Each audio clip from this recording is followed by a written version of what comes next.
welcome back to the Corporate Burnouts podcast. Hey, Mandy, how are you? So good. How are you?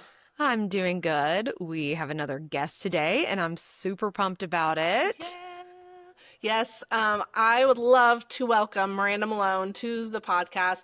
We have been working together for quite some time. She helps make my face not have all the dark spots, and this lighting is actually really good for I me. was about to She say, it's looking good, It's looking looking so good, good. I'm gonna go ruin it over the summer, and then she will pick it up in the fall. right? But we also have helped Miranda build her website for her nonprofit, which is the biggest reason that we wanted her here today to talk to everybody about starting a nonprofit. It is not easy. It is a labor of love, and I think that a lot of people, we've been talking about the passions that you need to find outside of corporate, and a nonprofit is a really good way to get into your passions and the things that you are really all about. We really just want her to tell us everything that she knows about that, but she has a really cool backstory of her corporate career. So Miranda, would you like to introduce yourself and tell us about your corporate career and what made you leave?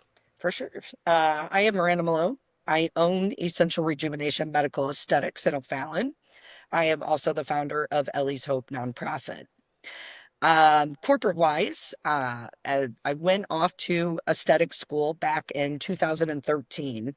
Prior to that, I worked in the medical field for about, at that point, 15 years.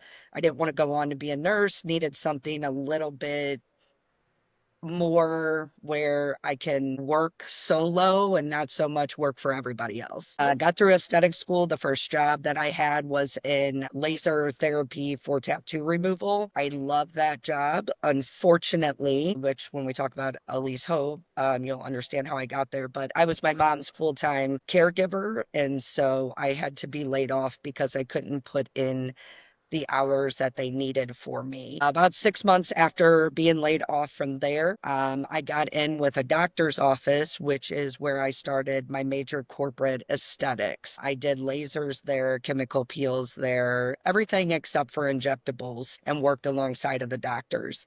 I probably would have stayed forever building a career for someone else until they sold out to a big corporate conglomerate that came in and changed everything. When I first started working for them, they gave me free reign to go get my clients the way I needed to get my clients. The money, as far as paying for things, maintenance on things, getting more things, they took care of all that.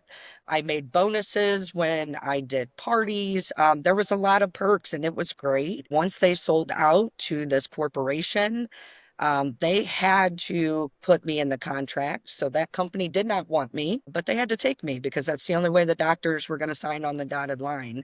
So they fought very hard for me, which was awesome. But it changes Unfortunately, everything because yeah. now it's corporate. Oh, Yep. major Mhm. corporate. So Mm. they wanted all my clients in one box. You're coming in for laser hair removal. Well, guess what? Everybody spends the same, gets the same. Well, so that was extremely hard for me. And I did it for almost 5 years. Towards the end of my time with them, how they got me out the door basically was they stopped replacing my equipment. So waxing essentials, 4x4s, cleansers. So here I am at work taking my own money, running down to the local beauty store, replenishing all that, and not getting paid back. I They have made it had enough. impossible to do your job. That's Yes. Exactly. insane. Yes, that is a full push out. Ugh. Oh, yeah, for sure. Mhm. So at that time, COVID had just happened. I also had lost my mom in that interim, which made me look at things completely different in my life and what I wanted. I knew when I left corporate aesthetics, I was going to have to go backwards, which was extremely scary to me, starting from ground one and then going Yeah. forward again.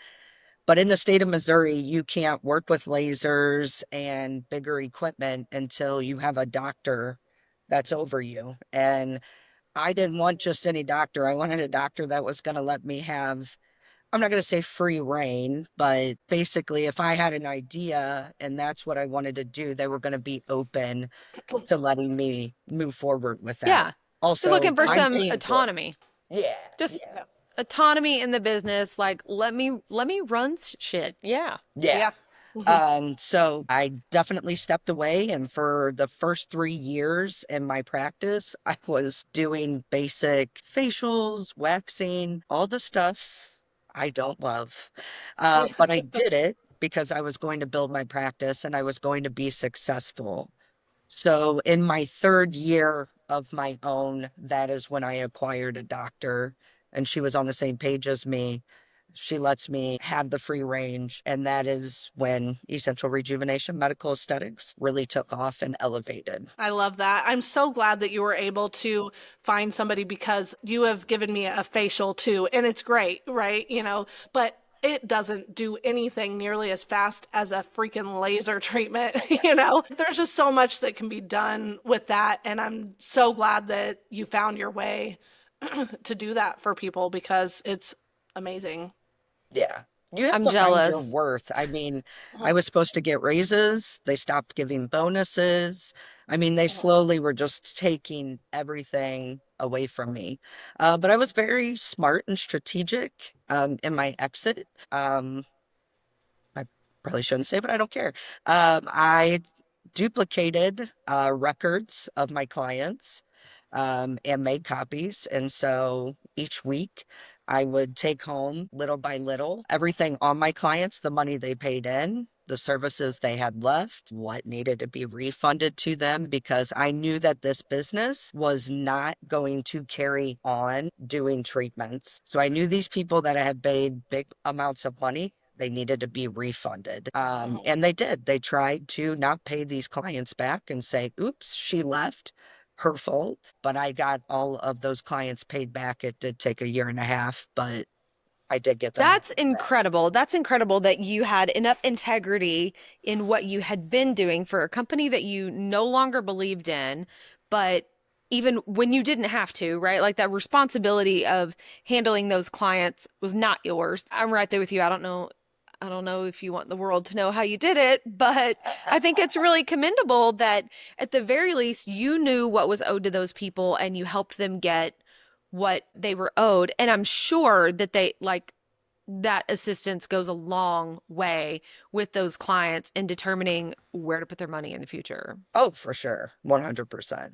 And some of Yeah. them followed me over, waited for me to elevate again. So I'm grateful for Yeah. that. Well, I hate the story about the small business, the doctor's office kind of selling out, but we hear that a lot. People are like, well, it was this, but then it turned into this, right? Yeah. And that is so hard because a lot of people have jobs that they love, and then all of a sudden, some heartless corporation takes over. Not all corporations are heartless, but some of them are, and they come in and they don't care that they're screwing over the people who pay them. They don't care that they're screwing over their employees. And I'm glad, I mean, I'm sure that at the time you're like, these motherfuckers, the fact that they think that they can take away all of my stuff, I will still do Yeah. this, And and screw over people that I've worked yes. to bring into this business. That's Right. awful. Yeah. And I'm sure it was so infuriating, but imagine if you weren't doing your own thing. Now, I mean, I'm sure that this is the most proud thing that you've ever done. And you have to sometimes get through the really hard stuff to have people put you where you're supposed to be, you know? Really would love to hear more about that story. However, I love that there is a continuation of this journey as well. Tell us about Ellie's Hope and how it was born. Okay. So I was my mother's caregiver for 12 years. Hmm. During COVID, my mom passed away due to nursing home negligence. So I was extremely angry. And We got rightfully locked so. out of the nursing home. So by the time I knew something was going on, it was too late. So I knew I wanted to make change. I didn't know how. So in 2022, I opened up the LLC for the nonprofit, Hmm. and it just sat there. I knew it was going to be called Ellie's Hope. I knew the foundation it stood on, but I didn't know exactly what I was going to do with it at that time. I was Mm. working through emotions and grief. And so I needed a little time. At the end of 2023, I figured out exactly what I wanted to do with it. My mom was a huge philanthropist before she ever got sick. She did a lot with the community, always gave back. Her last dollar always went to somebody else besides herself. So I wanted to take the good things about my mother and put that forward versus maybe lean into the caregiving and fighting change and laws. Not that I won't do that, but I didn't want the nonprofit to be based around that. I wanted it to be based off of the good times. So I Yeah. basically took what I do in business, which is I deal with complex skin issues. I love scar revision. I love doing tattoo removal. So I took everything that I do with that, and we made Ellie's Hope a place where those who are struggling after medical issues or accidental issues, self-harm, drug recovery, rescued out of trafficking, gang violence, we Wow. will do their scar revision and their branding removal at no charge. They come in here, no questions asked, and we will provide that service for them to get on to the better spot in their life and be happy and continue on with their journey. That is incredible. Thanks. Incredible work. I've never heard of an organization providing services like that. And, when you think about victims, some that you mentioned, like of all the things that they could need, maybe there are some other services that might be more emergent coming out of some of those scenarios. But like eventually, when you're healed and mentally stable and trying to move forward, like the physical Mhm. effects that you're left with on those things, like my heart goes out to those people because some of them may never see the opportunity to not physically see the Mhm. lasting effects of those experiences, and to be able to help, kind of do more than just slap some makeup on it, or Yeah. conceal with clothes or whatever, like to be able to give them more freedom in their own bodies. I commend you. I think that's incredible work, and really cool how you were able to tie in your mom's legacy to that Yeah. too. Yeah. I love it as well. I think that, I mean, you're going to, over the years, help so many people, but it wasn't easy to get it all started. Obviously, you started the LLC, let it sit, and then last year you were like, okay, this is what we're doing. And so I'm going to go full force into it. I think a lot of people probably would want to know, how do you legitimize a nonprofit? Because you can't just start an LLC and say I have a nonprofit. So, can you give us the details of how you got your 501c3, why you need a 501c3, and And any and other like, do you details? have to have one? Like, Mhm. what are the rules around that?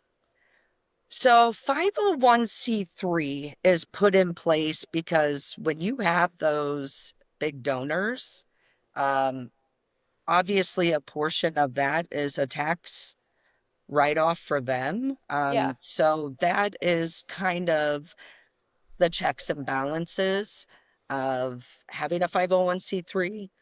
I could have essentially started saying, hey, I have a nonprofit. No, I don't have the 501c3 status yet.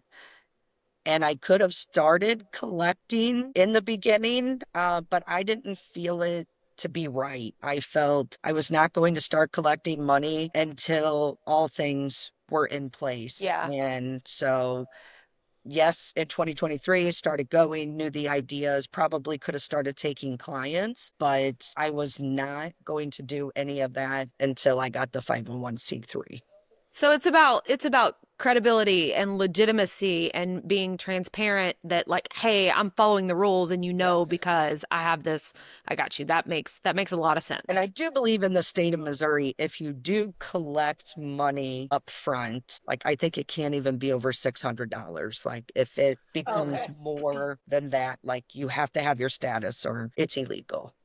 Okay. Okay. All right. So Yep. if you want a nonprofit, better You get got the to go get one. 501c3. So how do you do that? What's that process look like? So crazy me. I am I'm a Looney Tune. I'm Looney Tunes, I promise you. At least you Um, know, right? um, I didn't want to pay a lawyer, which I'll get to why I probably should have paid a lawyer now, but I didn't want to pay a lawyer because I didn't want to pay more money. By gosh, I'm going to figure it out and I'm going to do it myself. So starting in 2022, went on the state website. So what are all the things that you need in order to be a nonprofit? Well, first you need to set yourself with the articles of corporation. So that's the first thing I did. Applied for Okay. that, paid the money. Then the next thing was set up the LLC. Set that up. Then you have to then register with the state of Missouri. So I did all three of those things, locked in my name, locked in the corporation, and I didn't send anything off to federal to start off because I knew the process to get a 501c3 was going to take a while. So I just kind of stopped there. And I knew I needed to figure out how I was going to have extra funds to then pay for the 501c3 because it is pretty expensive. Yeah, you have to be serious about it. And I think while it kind of sucks that, from a government perspective, they make it a little bit difficult to start when you just want to do good. At the same time, if you're not willing to like put your money where your mouth is, Mhm. it probably weeds out a whole lot of people that might not have taken it as seriously and put what you need to put into it to make Yes. a successful nonprofit. Yeah. Yes. So, what are the next steps? What are the steps that you took to get it all in there? Yeah. So when in 2023, when I figured out what I was actually doing with it, then I went on to the federal side, got my EIN number. So the same thing we do with any other business, we need to get the EIN. So I had to show that I'm a business, but that I am a nonprofit business. So the next entity right after that is to get your 501c3. So again, wasn't going to use a lawyer. Wow.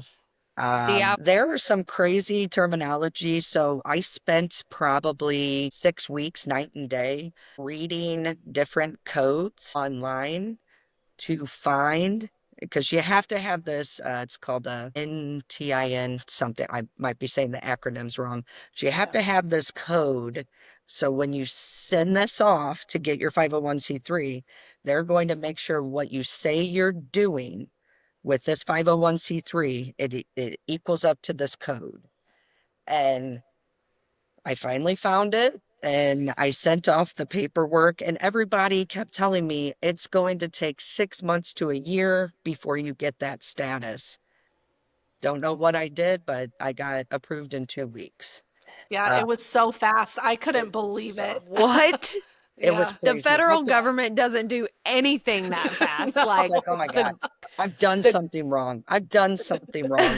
I the called heavens up to opened the up, the Lord shined upon you. It's obviously meant to be. Thank you, Mom. Love yes. that. That's so incredible. So got that. And so then 2024 was really the kickoff of I did my first event, stepping in front of people, saying exactly what I'm doing and moving forward. Now, most recently, and I'll be transparent about it because when you don't have that extra help, this is where things get a little rusty. Or if you've never done a nonprofit, which is me, it gets a little rusty. So when I got the 501c3 status, I knew coming up, this was going to be the first year. Need to turn in my taxes. What taxes? There's zero money there, but what are they? So I thought that this year was the first year I needed to do it. I did not pay attention to the effective date on the 501c3. They backdated me to 2022 when I opened the corporation. So I automatically, 6 weeks ago, my 501c3 got revoked. Yeah. So Oh no. I have to turn in paperwork and it will get reinstated very Ins quickly. insert need for lawyers. Got it. Yeah. Got it. If you Who would have think known? you can do it on your own, sure, do it. My advice is if I could go backwards, I would have gotten that lawyer. Yes, it might have costed me a little bit more, but it's costing me the same now because I have to reinstate that Yeah. paperwork and I'm paying Uh-huh. double. So Yeah. might as Yeah. well just pay the lawyer and it was all taken care of. So Oh, lesson Gosh. learned. yes. Yeah, we like to cut corners in life sometimes, right? And Yeah. Hmm. And we never have think we I. can do it ourselves, right? Yeah, It's like, I'll figure it out. But imagine all that time that you used to figure out that code for 6 weeks. It's like, how much would you have paid to get that time back? right. Like, what is your time Yeah. worth? And in some cases it makes sense. And, Mandy and I do a lot of things. We're like, we can figure it out. It's all good. And sometimes it really works out and pays off, but like it is a risk. And it is a huge one when you're talking Mhm. about dealing with the government. So I totally get where you're coming from on like, okay, maybe I should have gone Right. you know, should have And I gone the mean, easy but expensive route. I've Yeah. asked a couple people and I'm like, has this happened to you? And oddly enough, this automatic revoke happens pretty frequently. You have to turn in this 990 in. You can go right online and do it, especially if you're a nonprofit that's like under, it's like 200,000 that's coming in and going out So, to the like, thing. almost every Yeah. nonprofit. Yeah, Yeah. all So of them. you can do this online. I mean, obviously, if you're like United Way or something, you're Mhm. in the millions, you know. Yeah. Yeah. Hmm. But us small ones that are down here, you can go online and do this. Now, had I known I needed to say, oh, in 2022, zero money in, 2023, zero money in. Of course, I would Yeah. have did it, but I'm looking at it. Oh, it just opened. I'm going to do the taxes and I'll backdate for the 3 years this Hmm. year. That Yeah. wasn't the case. So big, That's hard lesson learned.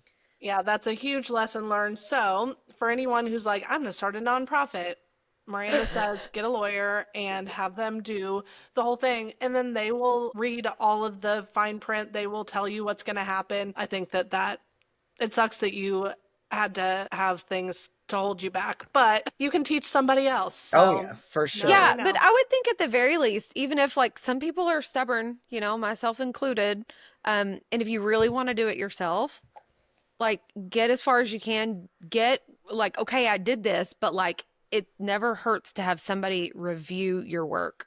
Right. That second Mm, set of eyes are like, hey, I did this. Did I do it right? Is there something that I don't know? Because we don't know what we don't know Hmm. mhm. until somebody teaches us or shines a light on it. So at the very least, like, I've done everything right to my knowledge. Hey, Mr. Lawyer, will you review this? That Right. might save some money in just having somebody do some checks and balances for you, but to just go at it assuming that you've done everything you can do, I can see that the risk and maybe the not so great reward that comes Uh-huh. from that and having to Mhm. eat those mistakes. But either way, either way, you are here, you are thriving. You've got a nonprofit that is off the ground. Speed bumps be damned. You're gonna keep going, and I think that that's really great. The next question that I have for you is about serving those nonprofits. So, like, if I'm a person who is really passionate about the cause that your nonprofit supports, or really any other nonprofit, everybody knows that you can make like donations, right? Your cash is going to make the biggest impact in that process. But what about people that really want to donate their time and efforts and really get involved? Like, what does that look like? And what are the needs or maybe ways that you can serve and support that people wouldn't think of? Well, first and foremost, everything now revolves around social media, but also you have to have your followers putting the thing out there. I can put as many things as I want online. So one free way, super easy, and to share the passion is if you see something that resonates, share it. Yeah. Mhm. Share it to your page, tag somebody you know. That's first and foremost, like really huge because that's how you get people then going to your page and following you. Because there are some things within my nonprofit I can't really speak to online or they'll, Mm-hmm. take it down. So I have to be very strategic in some of the things that I say online, other people sharing it and then their word of mouth. helps people understand what I'm actually doing. So that's one big thing. Yeah, and it's free Mhm. and it takes almost no time. And that's how you help any business Mhm. or Yeah. nonprofit. Like please do that. It's so free. I was Yeah. going to say, you're speaking to the right people when it comes to that Mhm. because I can't tell you how many times, with clients or just people in the world, right? It's like, I can help you all day getting information online, but people have to care about what you're saying enough to share it and make it like spread like wildfire. That's what you want to happen, right? So Right. I think that's a really great way that you can support it. It doesn't take a whole lot of time. It takes exactly $0. So if you want to make an impact, you don't have a lot of time and you don't have the money, still free to support. So Mhm. that's a great way. And, What's next? like Mhm. definitely though, you see these nonprofits, put out like they're having an event. So what goes into that? Man, we need street people handing out the flyers, telling people to get to the event so those tickets get sold. Maybe talking to your company, hey, do we want to sponsor this? It's not your money, it's your company's money. Mhm. So that's another big way. But being a volunteer at these events, that is huge. That's the only way nonprofits run is through volunteers. Nobody, I shouldn't say nobody's getting paid, but at the bottom line of it, the word says it all. Nonprofit. We're not Right. making something off of this. The only thing the money that is going into is to, especially on my side, is to cover maintenance repairs, buy other pieces of material, 4x4s, brushes, the things that I use. But as far as labor to me, absolutely not. So that money is going towards having those other things in I there. love that. Besides volunteering, is there anything else that people can do?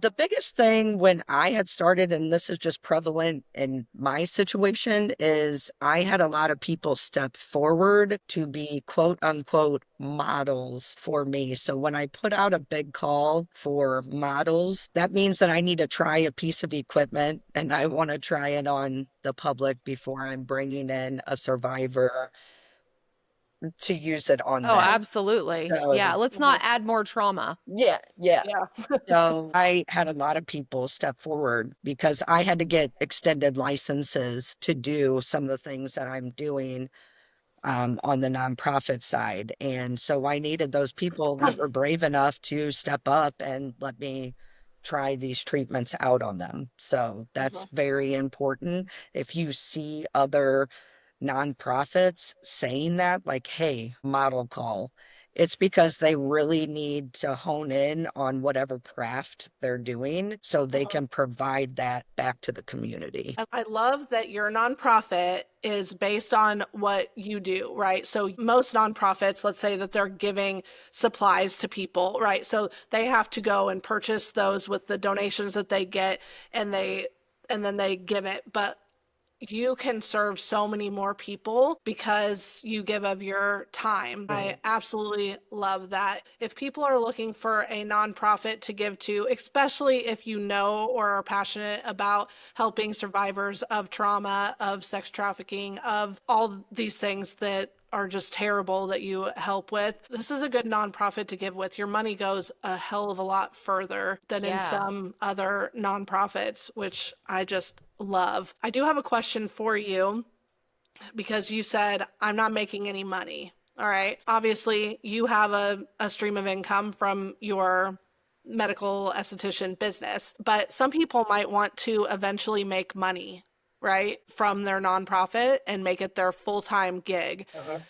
How does that work? Can you just take as much money off the top as you want, or how does that work? Yeah. There's got to be rules to that, right? Yeah. I'd like to say that I have read that there's standards like you should only be making this much or getting this much. There really is not a hard, steadfast rule. And as we've heard over the years, there are nonprofits that have taken advantage of making big chunks of change and not actually doing the things that they're supposed to be doing.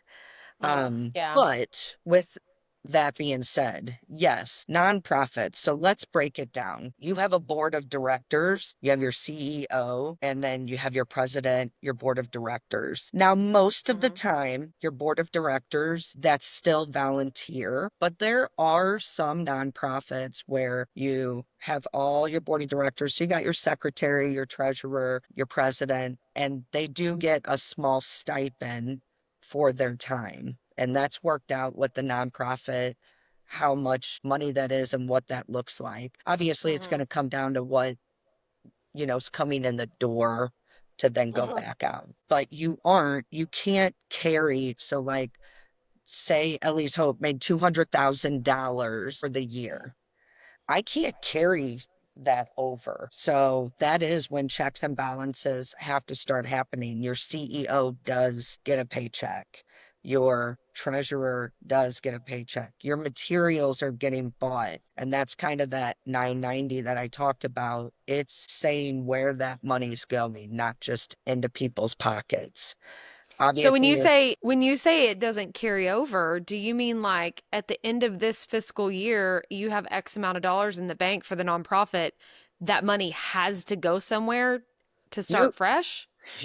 in some sense it rolls over, but you can't carry big amounts of money over into the next year. Like Mhm. your plan has to be paid out in that money. If a Okay. little bit rolls over to the next year, I mean, obviously, if, talking about United Way and things, big monies are being, but it's Yeah. all being allocated to a certain area and those numbers and Yeah. facts and figures. So we're not like, You have to account for it all every yes, year, and there has to be a plan for it. There has to be some structure. That makes sense. But I was like, yeah, wow, you literally have to like start the year with a $0 balance. That could get no, really no. tricky. Just all has to Yeah. be accounted for. Yeah, it has to be allocated for. Okay, that makes sense because I'm like, okay, we didn't say this when we were talking about what a nonprofit needs, but a nonprofit also needs people who need them, right? So I'm sure Yeah. that you are always looking for the people who need your service, right? Applicants, is that what you want to call them, Mhm. right? Because you say no questions asked, but you still need to make sure it's not just a tattoo that was, a Yeah. bad decision at Right. 18, you know. Um, Tramp stamps don't count, yeah. However, she'll do that for pay. right? She'll take those off for you for pay. How many tramp stamps do you do a year, do you think? Well, okay, so tattoo removal here is newer. I've only had it about a year. So to Okay. be Okay. honest, in this location, I've had no tramp stamps yet. Okay. Lots of wedding rings, lots of Oh, things of that nature. That's a lot that's been coming okay. through the door. Um, Yeah. How many women's names have you taken off of men's arms? in my career of removing has Yeah. been quite a bit. Quite a few, I would Yeah, imagine. yeah. Yeah. Yes, I'm sure you're always looking for applicants. How many do you usually get a month or a week or whatever? At this point, it's very, very low because I'm still getting my name out there. So a Hmm. lot of people do not know um, that that service is offered here. Last year, I tried to definitely get known in the breast cancer arena because I do the 3D nipples for survivors. So I actually did a Awesome. giveaway. And I really, on that side of things, I only got 10 applicants. I really thought it was going to be a lot higher. But I do think that some people are scared and don't know enough about it to make the leap forward. And I'm sure that some people, while they may really think, man, this is something that I want, they're probably still deep in their Mhm. trauma. And Mhm. that's part of it. Like, I'm not quite there yet. And I would imagine, especially with the types of victims that you're talking about, it can take a long time, sometimes a lifetime, to get through some of that, to even be at a place where you would be even considering, Right. trying to make a physical change. Yeah. But I think that the biggest thing that you're saying is, and I love that you do the breast cancer survivor stuff because, I mean, how many people do we all know who have survived breast cancer? It's so prevalent. Yeah, like Um, at least two hands worth of people. yeah, Mm. yeah. And so Ellie's Hope needs help getting this word out, Mhm. right? It 100%. is some of it is a very taboo topic, Mhm. right? And I think that that's hard for people, but we are going to, in the show notes, we'll put all of the socials and everything and the website so that you can go on and learn more and apply to do any of these services that you guys offer. But we really ask that you all share this with anyone who you know who survived breast cancer, who has scars from something traumatic, who came out of trafficking, who all of these things, self-harm when they were younger. We also Um, provide for veterans as well. ooh, Ooh, that's a see, big one. mm-hmm, So And not a I would even think like if you know someone who has experienced some kind of trauma or has something that you can think of that we haven't mentioned, like it's an application, right? Like it doesn't hurt to pass this on and say, "Can you help with something like this?" Mhm. And then, so going to the application, uh-huh, like I said, free, no charge, no questions asked. There uh-huh, is an application because obviously, like you just said, there's going to be people that go on there to try to get a free service and get one over uh-huh, on you. yeah, There are some levels when we're talking about gang related or trafficking survivors, their advocate has to reach out to me. I have to have court reports. Things have to be documented for me to be able to do a treatment for them on that side of things because there are layers, especially if somebody just Yeah. comes here, if they're still in the middle of going through court to put their accuser away, I can't remove their branding. That's probably a piece of evidence for uh-huh, court. So there are a lot of Right. onion layers on that side. And then on the medical and accidental side, we do like to check different areas, financial areas, and different things like that before we just give out to everybody. Breast uh-huh, Yeah. cancer side, that's hands down. There is no questions asked. If that is what they are aspiring to have, we will do uh-huh. the treatment. When it comes to some other sides of things, we just like to go through a few things before we just give out the treatments. Yeah, Yeah, that makes sense. It's not an unlimited pool of resources, so you right. have to verify that the people with the most need that, you know, are coming to you for this service get what they're coming for. Right. And Yes. And it's a good lesson for anyone who's thinking of starting a nonprofit. You definitely have to have your stipulations in place, right? Because you can't help everybody. I have worked with nonprofits who they have people who come back over and over and over. And it's like, we have to be able to help people. We have to make sure that the people who are in most need are helped first. And so that can be hard to um, Stipulate. make those stipulations and make the call on that, but that is why you need to have a board too, Okay. because this is not just on you. It needs to be a group effort to yeah. make these decisions and what's best for the nonprofit. I did want to ask you, because we hadn't talked about the board before, but is there anything else that you have to have in place, right? We talked about the 501c3 board, because there's other, what do you call them? Like your secretary. Policies and procedures and Yes. things like that. So, can you tell us about that? Yes. So in order to have your nonprofit, you do have to have four people in the state of Missouri. And so that was always a scary deal for me because I have heard massive horror stories of these board people basically taking over the nonprofit and the nonprofit not being what it actually had started or intended to be. So that was always a very scary thing for me. So my board, and still is because I'm still very small, but within the Uh-huh. next year, I will be expanding out. It's me as CEO and founder. Uh-huh. My Aunt Angie is my president. Her husband is the secretary financial. Reason being, he is very level headed and he has no problems speaking his mind to me if it is not a good idea, and trust you and me and my aunt are like, this is great. We should do this. And he was like, He's like, no. "Hey, wait a minute." Well, I was going Yeah. to say that board is so important because you as the founder and CEO, you obviously are doing this from a place of love, right? So Mhm. you're leading with emotion, you're leading from the heart. And sometimes heart decisions are not always great business decisions. And Mhm. you have to have somebody that's going to hold you accountable and say, hey, I know that you want to do this and it's for the right reasons, but you're also putting us at risk for reasons X, Y, and Z. Like just having those checks and balances and multiple people to sign off that, you know, we're making the right call on this is it's protecting yourself Right. in the end. Yes. And speaking to that, which very interestingly enough, what you just said, for the longest time with this nonprofit, I always led with my heart and not my business eyes.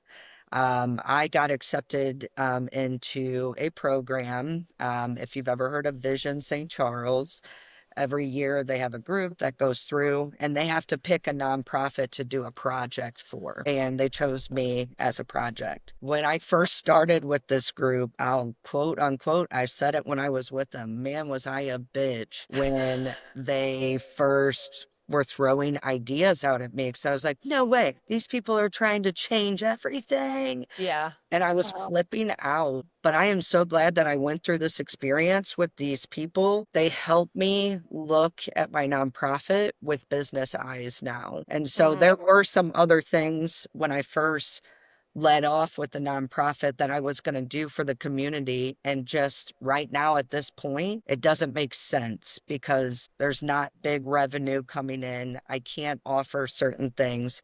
So to even have it on my website, say that I can do it is a little misleading. So they helped me clean that side of things up and narrow down my focus until I have bigger donors that are coming into play. And so, with you saying you don't always lead Yeah. with your business eyes, I certainly wasn't up until I would say 3 or 4 months ago. Well, I'm glad that you went through that process with them, right? Because at the end of the day, I heard about them all doing stuff with nonprofits, the different groups within Vision, but I mean, they couldn't make any changes in your nonprofit, right? Right. Um, but I'm so glad that you were open to their feedback because it did change it for you in a positive way.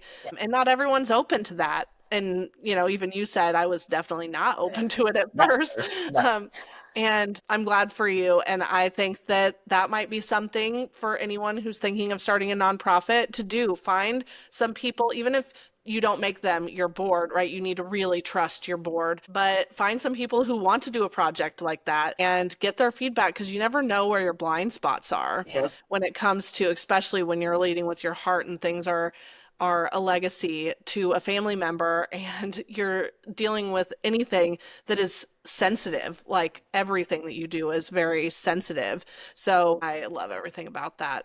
That's amazing. That's amazing. Is there anything else that you have to have lined up besides the board? You do in order to go to the bank, obviously, and get your bank account, you have to have your full articles of incorporation and operating. I don't know the exact word. Are there Um, like bylaws? Yeah, I yes, think bylaws. yes, That's what, bylaws. that's what yes. it is. Okay. Your articles of Okay, great. incorporation, your bylaws. I did not have that when I walked into the bank, and they're like, "Yeah, so we can't open your account." So I had to swiftly right there at Just the bank step to the side with my aunt, and we just went down and filled out a quick form. Since then, I have gone back and amended that yeah. form to the Yeah, right. your 10-minute bylaws, you Yeah. amended that. You're Yeah. like, So "Hey Chat GPT, what should be in our bylaws?" yes. But yeah, so you definitely need that. I will a piece of advice, and it's not for everybody, but when you do banks like a community bank, credit union, it's a little easier on you. A lot of banks make you carry a balance Hmm. in your checking account. And unfortunately, a nonprofit, you can be a zero 1 month and 10 grand the next and up and down. I have found that credit unions are so much more easier and you can navigate and you don't have to worry as much. So in case for 2 months you're sitting there at $1, um, That's you're not, okay. you're Yeah. not getting, fees and stuff tacked onto you. So it's very important. Yeah, that's really smart advice for anybody. Maybe start your account through a credit union if you have one that you can go to. That's awesome. Yeah, I think this conversation is so important, especially when I think back to just some of the common threads through some of our previous episodes of really finding your passion outside of your work, be it in corporate or on your own or whatever. And just this last episode, Mandy and I talking about like the identity crisis of it all, right? Like, what does that look like? And, you know, finding new interests and hobbies and what are my passions and things like that. Can you share with us, for the listeners, where can they find more information on Ellie's Hope, whether it's social media and your website? Where can we find you? So, as far as on the Ellie's Hope side, you can Mhm. go to our website at www.ellieshope.org. That also has a link to both my Instagram page and the Facebook page. And then on the spa side of things, you can find me at www.essrejmed.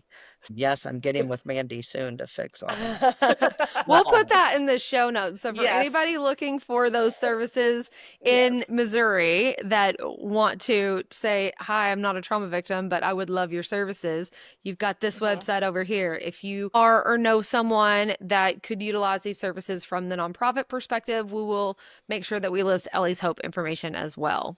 Yeah, it'll all be there so you can click on it so you don't have to remember that website. And who knows, by the time people are listening to this, it could be changed because we are going to work on some we stuff. So are that's good. working on that. Yes. We'll do a Yes. redirect. You'll still be able to find them. Yes. Yes. So wonderful. Thank you so much for jumping on here. I mean, again, I know that so many people want to give back, right? And if they're just looking to give, I want them to be able to give to you and any nonprofit that they feel just really passionate about. Um, but some people need to go out and do it themselves. And I think that they should be pretty equipped after this conversation. You gave a lot of really good information. So And I'm thank you. always open to chat. So Mhm, somebody can always reach out to me and say, hey, I just want to pick your brain. I always have people come by here because I did mhm, the same thing with business, open it mhm, all on my own mhm. with $0. So maybe not the best way to do it, but I did it and I'm here and I'm It standing. I worked. was So gonna say, you're here and it's happening, so you Yeah. did yeah, something right. yeah. Well, it Yep. was very nice to meet you. Thank you so much for taking time to have this conversation with us. Yes. Thank you Yeah. for having me for sure. Great. Okay. Everybody, please follow along on Facebook, Instagram, LinkedIn, TikTok, everywhere that you can find the Corporate Burnouts podcast. And please share this with a friend who may need help with starting a nonprofit or just figuring out their corporate life. Have a good day. Bye, guys.